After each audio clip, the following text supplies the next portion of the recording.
de la RDC. Il y a la mauvaise gouvernance qui est vraiment au top. Parce qu'avec le degré de violence qu'on vient de connaître depuis une décennie, certaines communautés ont subi beaucoup de violences. Il y a eu la guerre, il y a les différentes guerres à répétition. Et nous avons été victimes, nos enfants sont victimes, les petits-enfants aussi sont victimes. Je m'appelle Butoto Bigirinaou, directeur général de UGAFI. UGAFI est une organisation non gouvernementale qui travaille en RDC Congo, au nord et au sud Kivu, à République démocratique du Congo. Je suis né à Minembwe.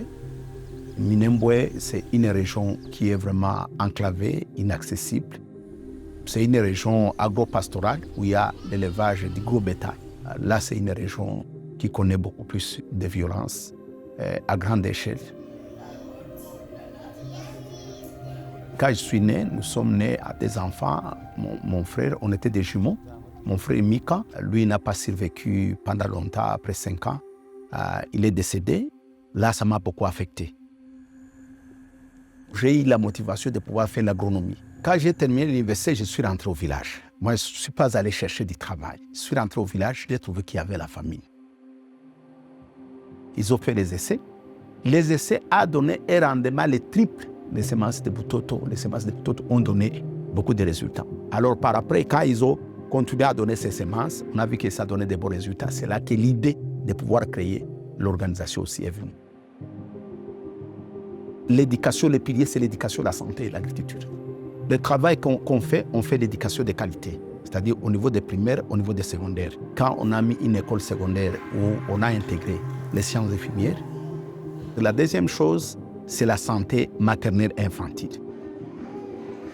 C'est-à-dire on s'occupe beaucoup plus des femmes enceintes, depuis la conception jusqu'au niveau de la naissance, jusqu'à pendant 5 ans.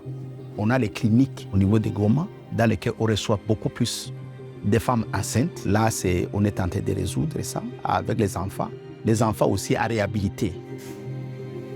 On va dans les villages, vers les faits fonds, pour que nous puissions faire la vaccination des enfants. Le secret, c'est de pouvoir travailler avec les communautés. Le secret, c'est la résilience communautaire avec aussi la résilience et l'organisation. Et on organise des réunions avec les communautés, avec aussi certains groupes armés, pour voir dans quelle mesure on peut réduire les degrés de violence. Sauver un bébé, c'est sauver toute une génération. Là, vous voyez que sauver une vie humaine, là, on ne sait pas qui que ce soit, ce qui deviendra. Une vie humaine, ça vaut beaucoup plus de millions. Il faut sauver une vie humaine, quel que soit le contexte, mais là où il y a les degrés de vulnérabilité, il faut beaucoup plus agir. Mes espoirs pour lesquels mes enfants vont grandir, c'est que les enfants ne doivent pas être changés par le monde, mais qui changent le monde. Qui changent le monde.